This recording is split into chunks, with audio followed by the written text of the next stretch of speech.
Ang saglit na pagkapata ng mga kalalakihan ay agad ding nawala. May ilan dumaluhong na sa dalaga, hindi kumbinsido sa lakas na pinapamalas ni Ara. Ngunit ang alinlangan sa kanilang isipan ay nabura ng mga kamay nitong kumpalisin sila ay ganoon kabilis lamang. May ilang humampas kung saan, ilang sinalo ng ibang papasugod pa. Kanya-kanyang talsikan na ang mga ito. Ilang lamesa ang tumaob, natapon ng mga inumin, humalo sa dugo. Saglit na patingalaan ko dayon sa samot-saring samyo ng sariwan dugong pumailan lang sa ere. Napakabango, kahit hindi siya gutom. Maaari siyang manginain ngayon kung gugustuhin niya. Ang makalat na paraang naiisip niya ngayon ay kayang pagtakpan ng mga iris na nasa panig niya.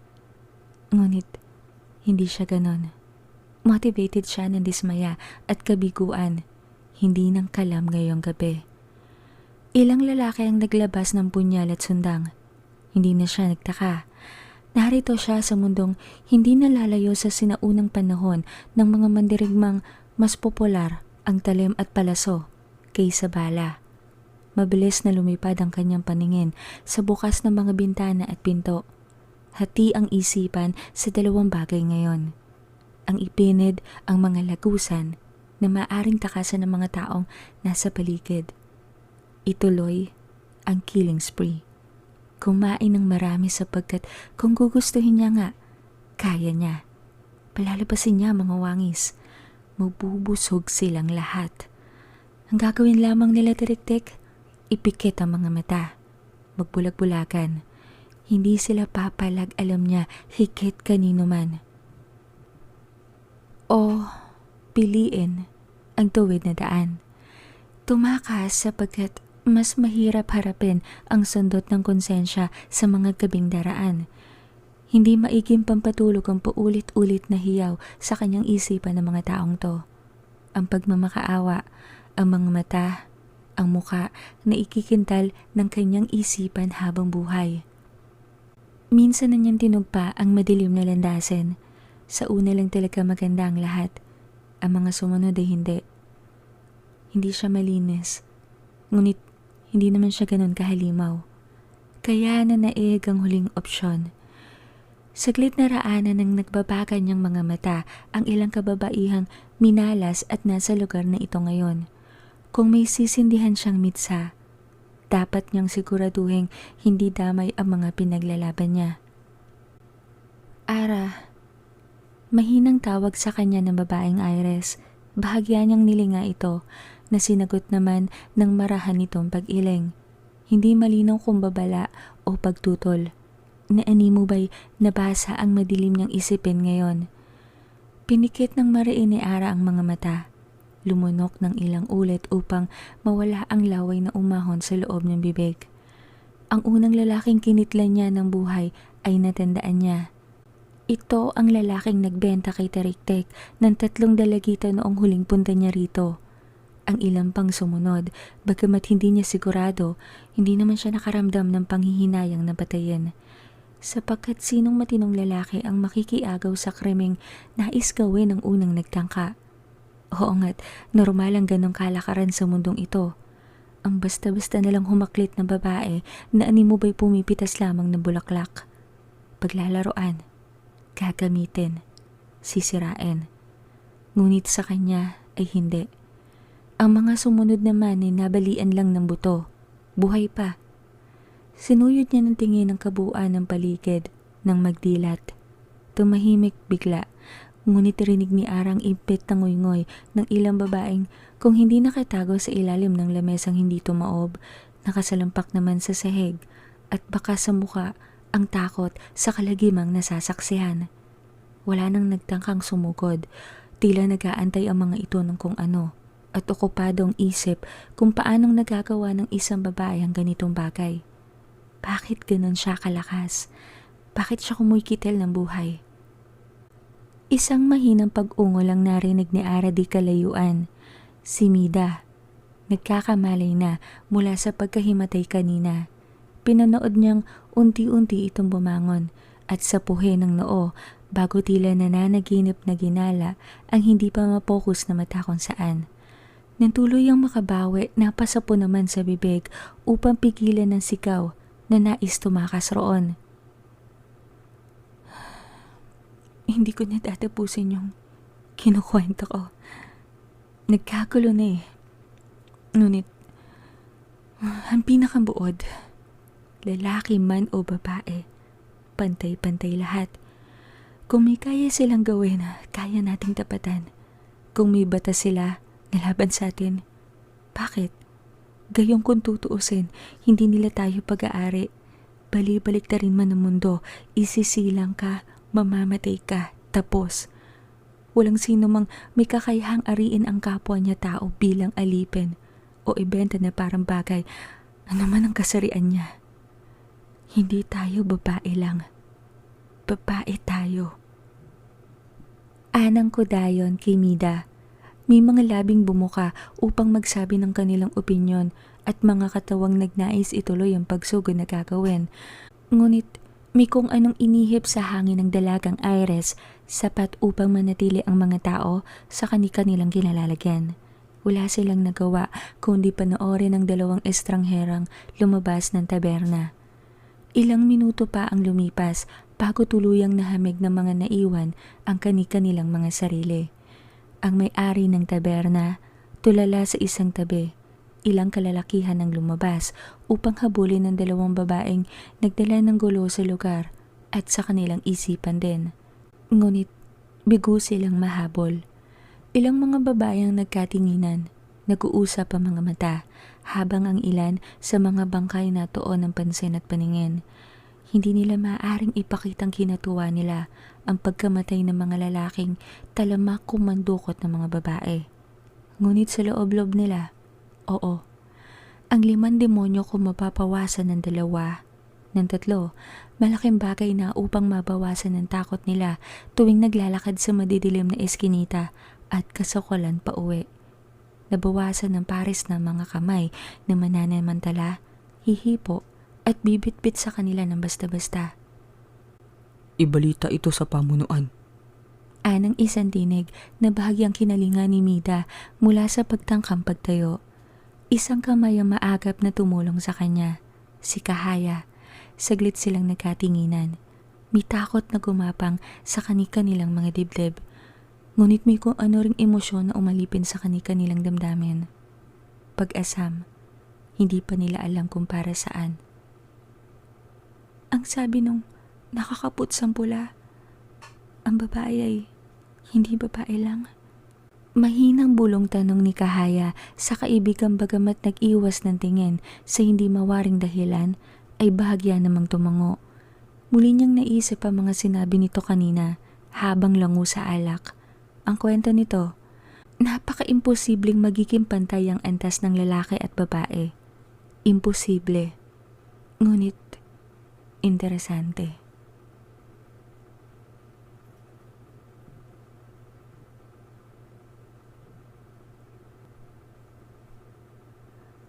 Malamig na sementadong daan ang nagpatigil sa mga paang walang sapin ni Ara mula sa paglalakad. Tumigil ang kodayon na tinanaw ang may kalakihang komunidad di kalayuan mula sa kasukalang pinanggalingan pagkatapos tumakas sa taberna. Saka lang siya nagsalita. Hanggang dito na lang kayo. Natigil ang paghakbang ni Tariktek. Ang tama ng alak sa kanya ay unti-unti nang humuhulagpos.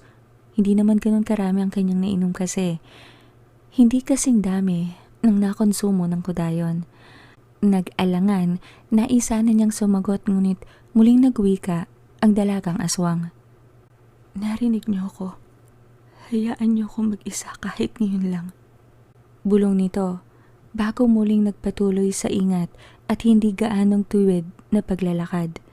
Ilang hakbang pa ang ginawa ng kodayon palayo.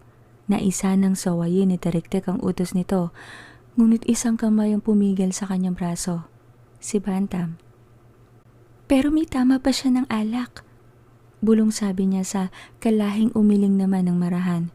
Hayaan mo siya. Kahit di naman siguro ako eh. Mabuburyong ako kung lagi may nakasunod sa akin. Isa pa, dumadami naman yan. ibigay natin sa kanya ang gabing ito.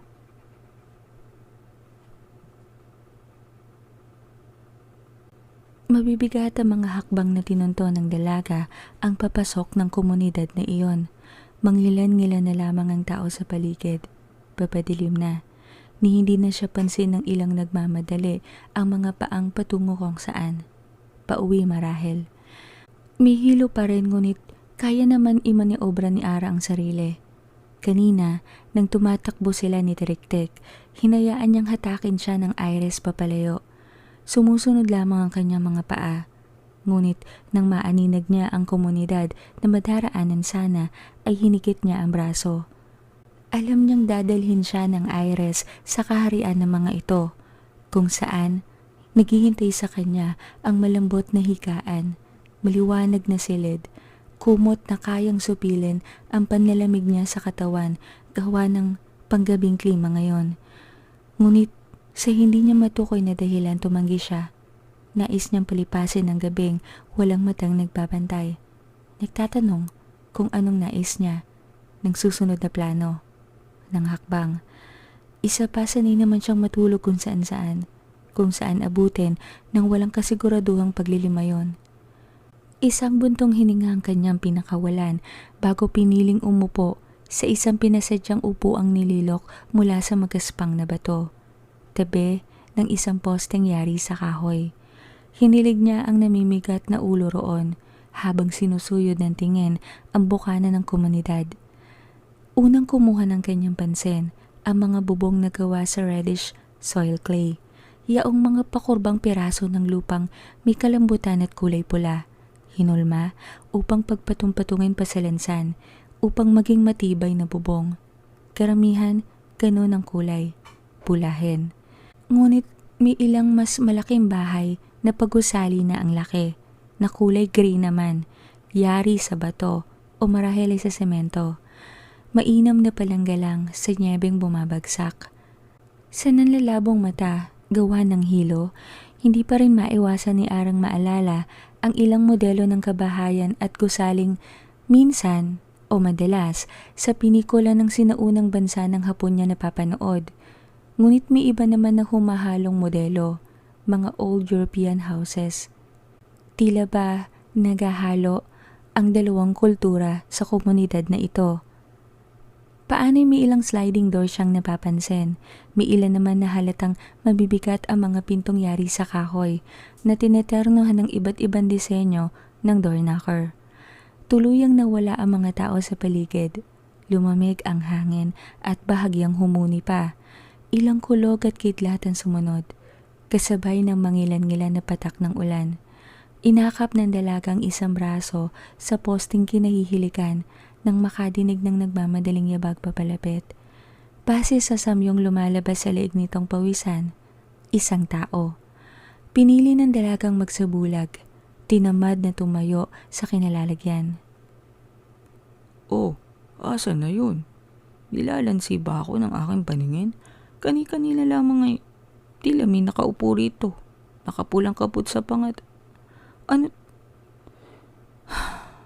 Kailangan ko na atang matulog na mahaba-haba. Namamalikmata na ako. Anang tinig na nagsalita sa tabi ni Ara.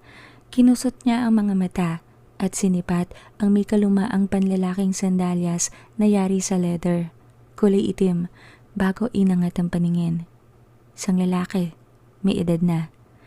Maingat nitong sinalya ang may kahabaang hagdan na dala sa posteng kinasasandigan naman niya. Bago umakyat na may ingat rin. Sakalang napagtuunan ng pansin ni Ara ang may kaliitang gasera na dala nito, binuksan, at sinindihan ang may kakapalang mitsa na nasa dulo ng posteng kinasasandigan niya. Napatitig si Ara sa tila munting payong na gawa sa bakal na siyang nagbibigay ng pananggalang sa apoy upang mabasa marahil ng tubig o kung uulan ng niebe. Maya-maya pa ay lumaganap ang hindi ganon kaliwanag na tanglaw galing sa mitsa. Ngunit sapat naman iyon upang hindi maging madilim ang paligid na kinatatayuan nila. Bumaba na ang lalaking may edad mula sa pagkakaakyat sa poste. Saglit pinanood ang pagsayaw ng munting apoy. Tila sinisigurado kung tatagal ba ito o may hipa ng hanging lumalakas paminsan-minsan. Tinatansya kung kakailanganin pa nitong umakyat muli. Ngunit ang pagsayaw sandali ng apoy sa mitsa ay unti-unting tumigil. Naging solido ang liwanag, maging ang kodayon, napatingala. Hindi niya maiwasang isipin kung ganito ba ang sinaunang streetlights noon, bago pa naging kasing moderno nang naabutan niya sa mundong pinanggalingan. Ang lalaki ang unang nagpawi ng tingin. Inabot ang dalang hagdan matapos patayin ang ilaw ng dalang gasera at naglakad na palayo. Ilang sandali pa ang lumipas bago natagpuan ng dalagang humiwalay sa poste at tumindig. Kinusot-kusot ang mga mata at nagpalingalinga. Tuluyang kumapal ang hamog. Magpapasya na sana ang dalagang maghanap ng punong maaring sandalan upang ipahinga ang namimikat na katawang lango pa rin sa alak. Ngunit isang samyo ang tuluyang kumuha ng kanyang atensyon. Marahas na nagpalingalinga ang kodayon.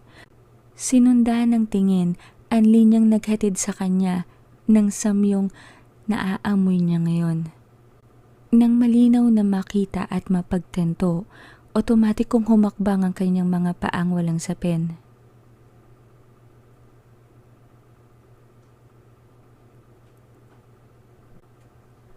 Tumigil ang nanlalabo niyang mga mata sa isang maliit na banaderya, kung saan nalanghap niya muli ang samyo ng butsi banilya, ang samyong may kakayahang hamigin siya sa panliliit na nararamdaman. Walang pinagbago.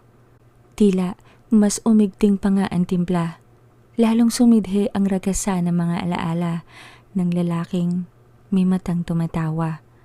Lalong lumaki ang tila nakabarang kung ano sa kanyang lalamunan, dahilan upang masapo niya ang leeg. Hanggang dito ba naman sa ara niya, susundan siya ng mga multong tinatakbuhan. Marahas na pinalis niya ang mga luhang nagunahang maglanda sa kanyang pisngi. Kusang humakbang ang mga paang walang sapin, patungo sa pinanggalingan ng hinuhurnong tinapay. Pinahid ni Gael ang pawisang noo ng labakarang nagkukulay lupa na. Gamit niya iyon maghapon, patapos na siya sa ginagawa. Napasulyap ang binata sa orasang pandingding. Mag-iisang oras na mula nang umalis si Atos. Nagpaalam sa kanya na pupuntahan daw si Kahaya. Ipapatikim sa dalaga ang klase ng tinapay na kailan lang natutuhan ito. Naiwan siya at nagboluntaryong ipagpatuloy ang paghuhurno. Ilan sandali na lamang didilim na ang paligid. Magsasara na siya. Hihintayin niya si Atos upang sabay silang kumain. Nang kumulog ng sunod-sunod ay napasulyap siya sa bintanang salamin. Wala ng tao sa paligid. Isang tanawing hindi siya sanay. Sa pinanggalingan niyang lugar, partikular sa kanyang sewing shop, halos hindi natutulog ang ilang tao sapagkat malapit sila sa palengke. Kahit madaling araw, naglisaw pa rin ang mga tao. Dito naman sa kinaroroonan niya ngayon, pagbaba ng araw, hudyat na iyon sa mga nakatira ritong magsiuwi na sa kani-kanilang mga tahanan at ipahinga ang katawan na napapagod sa araw-araw. Nag-umpisa ng umambon, nagpasya ang binatang isara na ang panaderya. Pinuksan niya ang pinto upang kumuha ng ilang panggatong, ngunit naantala ang pagkakpang niya nang mapansin ang isang babaeng nakakaputsang pula. Sa pinalalamig na mga butsi banilya ito nakatitig, sa lubongang kilay. Kumabog ang kanyang dibdib, sinalakay ng pamilyar na pakiramdam. Lumingon sa kanya ang babae at nagtama ang kanilang mga paningin. Ang pagkakakunot nito ng noo ay lalong umigting nang matitigan siya. Isang marahas na pagbuga ang pinakawala ni Gael na sinundan niya ng pagngiti ng matamis. Sa isang buwan niyang paninirahan sa mundong to, nakita niya muli ang babaeng nakakaputsang pula. Ang babaeng nagpatigil ng sandali sa wari niya. Kahit na sansaglit lamang silang nagkatitigan ng huli. Ilang beses na niya itong pinaghandaan. Sinabi niya sa sarili na hindi iyon ang huling pagkikita nila ng babae at sisiguraduhin niyang kung muling masisilayan niya ang tsokolating balintataw na iyon, magsasalita na siya, magpapakilala. Hindi alintana ang lumalakas na patak ng ulan, naglakad siya palapit. Nilahad ang kamay na saglit pinuna sa apron na suot. Gael, Maiksi niyang sambit sa dalagang mula sa kanyang muka, napasulyap naman saglit sa nakaabang niyang palad. nagkita na tayo. Saktong 1 buwan ang nakakaraan. Sa merkado. Paalala niya sa napatango ng bahagya na dalaga. Inabot nito ang kanyang kamay. Hindi niya maiwasang pisilin ang malambot na palad ng dalaga saglit. May init sa palad nito, bagamat unti-unting nababasa ng tubig. Init na nanunulay sa bawat niyang balat. Ara, mahina nitong sagot. Sabay silang napatingala ng kumidlat. Sakalang tila nagkamalay sa tubig na bumabasa sa kanila ng tuluyan. Pasok tayo sa loob.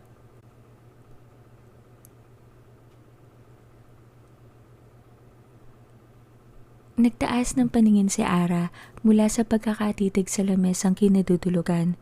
Nang ibaba ni Gael ang isang tasa ng umuusok na kape, na sinundan pa nito ng isang platito ng butsi vanilya. Napalunok si Ara. Iba ang disenyo ng naturang tinapay ngunit iisa ang ginamit na sangkap. Ang tinapay na nakahain sa kanya ngayon ay may disenyong guhitan sa ibabaw, kung saan bahagyang sumusungaw ang matamis nitong palaman. Mas malaki din ito sa nakasanayan niyang hugis at laki. Nais muling maglandas ng kanyang mga luha ngunit pinigil niyang maging emosyonal sa harap ng estranghero. Mariin siyang napapikit matapos isalikop ang mga kamay sa tasang may kainitan ng katawan. Namayani ang katahimikan. Ang mahinang tikatik lamang ang pumailan lang na ingay. Nang idilat ng dalaga ang mga mata, nasilayan niya ang lalaking sa tsimeniya nakatuon ng paningin naman. Hindi naligtas sa daan ngayon. Kung nais mo, maaari kang magpalipas ng gabi sa silid na yun. Ani Gael, sabay turo gamit ang mata ang pintong nakapini di kalayuan sa kanila. Kaya ko ang sarili ko, sagot ng kodayon sa napangiting lalaki. Napakunot ang dalaga. Hindi maiwasang isipin kung saan niya nakita ang lalaking ito bukod sa merkadong sinabi nitong una nilang paghaharap. May kung ano rito na parang pamilyar. Marahil siguro isa sa mga nakasalubong niya noon habang siya ay naglalagalag. Ngunit imposible yon. Nasa aranya siya ngayon at ang lalaki. At siya naman ay ngayon palang iniikot ang mundong ito. Bahala ka kaso maulan din. Sagot nito sabay tingin sa bintanang salamin. Madilim na talaga sa labas. Sa pintong nakapinid siya napatitig. Sino ang gumagamit nun? Ikaw? Tanong ng dalaga na sinagot naman ng lalaki ng pagtango. Tumambad sa kanya ang pang-isahang katre na kinalalatagan ng manipis na katsang tagpi-tagpi. Isang unan, isang may kaliitang lamisita kung saan nakapatong ang isang maliit na lampara at cellphone ni Gael. Sa isang panig ng headboard, nakasukbit ang kaputsang kulay lupa naman. Napalingon si Ara sa binatang nakaupo pa rin sa silyang malapit sa tsimeniya. Sa apoy na ito nakatitig, ngunit nang mamalayang nakatingin siya, pinaling sa kanya ang paningin. May kailangan ka ba? Tanong nito. Bumuka ang bibig ng kodayon ngunit hindi mahamig ang sasabihin. Binaba ni Gael ang hawak na poswelo at lumapit sa kanya. Hindi niya alam. Hindi niya mabigyan ng pangalan ng damdaming umaalipin sa kanya. Parang kalmado lang. Pamilyar. Homey. Tiwala. Sapagkat para mapapayag siya ng estranghero na tumuloy sa silid nitong walang mali siya o anumang iniisip ay hindi normal. Parang pakiramdam niya nga, kilala na niya ang lalaki ng matagal, na tila ba isang normal lang na bagay ito sa pagitan nilang dalawa. Tumigil si Gael ng 2 hakbang mula sa kanyang kinatatayuan. Muli siyang pinakatitigan ng dalaga. Hindi niya gusto ang ganitong pakiramdam na parang may kung ano sa pagitan nila na hindi niya mahamig. Na tila ba may kung anong obvious na hindi niya mapagkuro kung ano. Naihalokip-kip na lang niya ang mga braso at ginala ang mata sa loob ng silid. Sa cellphone ng lalaki siya napatitig. Saka lang niya napagtento na hindi akma ang gamit na iyon sa paligid. Kakaiba at hindi pamilyar sa mata niya. Ano ba yan? Cellphone? Tanong niya na kinakislap ng mga mata ni Gael. Galing ka rin sa... hindi ka rin taga rito? Nagahalo ang pagsabik at pagkamangha sa tinig ng binata na kinalito ni Ara. Pumasok ng tuluyan si Gael, inabot ang aparatong tinutukoy niya at pinuksan. Nanatiling nakamasid ang dalaga hanggang sa mabasa ang logo ng Samsung sa malapad na screen. May bagong modelo na pala. Ang gamit ko kasi hanggang ngayon yung 1100. Napapailing na wika ni Ara sa nagtakasaglit na lalaki. Rumihistro ang 11% na battery percentage ng phone. Nahagi pa na mata ni Ara ang wallpaper nitong larawan ng langit na kulay kahel at ang date and time na rumihistro pa. December 12, 2023. Bago, mabilis na pumunta sa kamera ang daliri ng lalaki at walang sabi-sabing nilayo ng konti sa katawan nito. Nag-flash saglit. Natulala ang kodayon, ngunit napatingin sa screen nang pinakita ng binata ang malinaw nilang larawan na magkasama. Halos magdikit ang kilay ni Ara sa mga tanong na nagsulputan sa kanyang isipan habang binabaling ang mata sa binatang sa mukha niya napatitig. Marahil dala ng pusikit na liwanag na handog ng tsimeneya na siya nagbibigay ng liwanag sa paligid kaya hindi niya napagmasdan na maayos. O baka marahil hindi lang talaga siya ganun ka-focus sa mga bagay-bagay dahil nasa sistema pa niya ang alak. Hindi niya sigurado ngunit ang nagbabagong balintataw ni Gael ay dumagdag pa sa mga tanong niya sa isipan. Mula sa ginto, nagiging kulay mapusyaw na berde hanggang sa nagiging esmeralda na. Kung papakatitigan masusundan ng pagbabago ng kulay ng pagtimpla. Ngunit kung ililihes ang paningin at hindi tuwirang pakakatitigan ng lalaki, hindi naman mahalata. Naisip niya ang madalas na pag-iwas ng tingin ni Gael at sa apoy na nanggagaling sa tsimeneya, madalas binabaling roon ang paningin. Marahil, iyon ang dahilan. San ka galing? Anong taon? Nagagaril na sambit ng dalaga sa napangiting binata pagkuwan. Hayunan naman ang pakiramdam ng damdamin na hindi niya mapagtanto kung ano. Sinagot ni Gael ang tanong. Napasandal si Ara sa pintong bukas. Kung gano'n iisa tayo ng pinanggalingan, sa hinaharap ka galing, paano ka napunta rito? Muling sunod ng kodayon. Sinagot muli ng lalaki bago pinatay ang telepono. Bakit? Anong year ka ba galing? Sinong nagdala rin sa'yo rito? Balik ng lalaki. Early 2006. May mga Hindi na natapos ni Ara ang sasabihin sapagkat lumitaw sa katre ang binturong. Uy, Flappy! Long time no see! Natutuwang sabi ni Gael na tinabihan sa katre ang binturong. Naikiling ni Ara ang ulo nang pumalupot ang makapal nitong buntot sa leeg ni Gael. Na tila natural na gawin naman iyon sa huli sapagkat inakap-akap pa nito si Dico. Fluffy? Dico ang pangalan niya. Miinis na saglit bumahid sa tinig ng dalaga habang pinapanood kung paano lumingkis ang binturong sa binata. Kilala mo rin siya? Tanong nito sa hindi kumibong dalaga.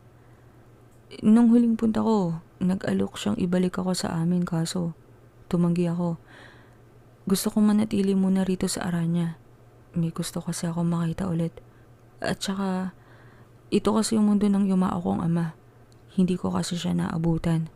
Kahit man lang sana dito, mapalapit ako sa mga bagay na naranasan niya nun. Sagot pa rin ni Gael habang ginugulo ang makapal na balahibo ng binturong. Patay na pala ang tatay mo. I'm sorry.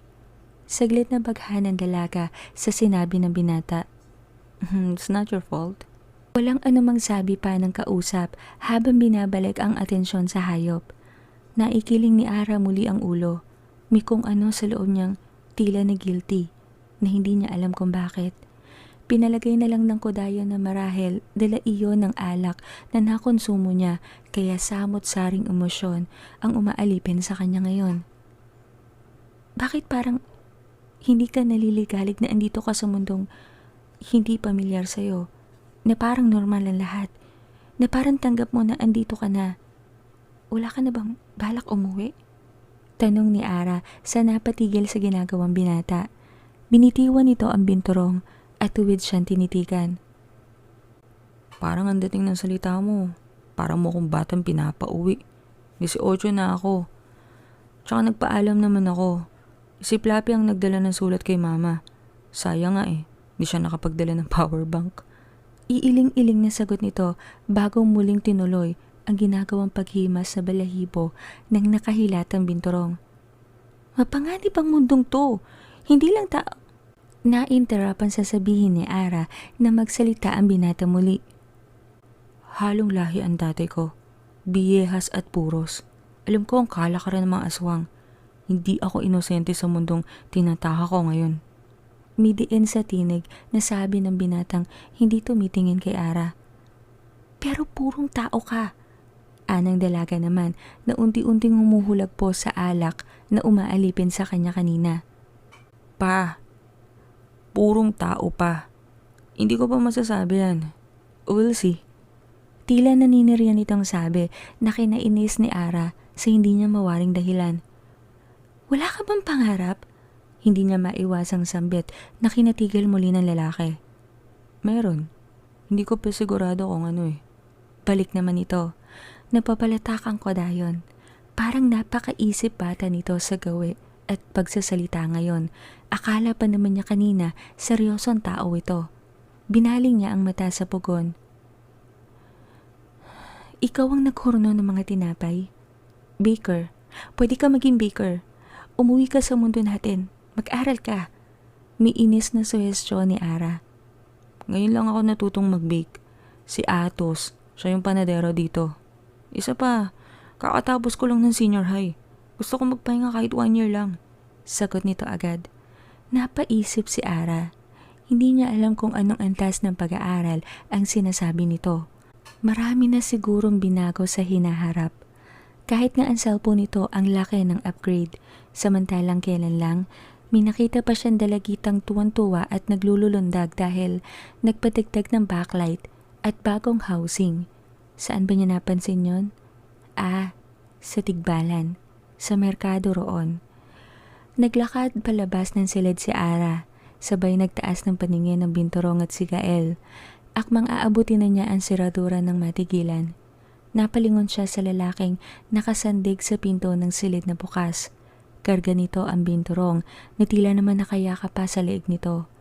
Napasimangot ang kodayon. Hindi niya tinuturing na alaga si Dico.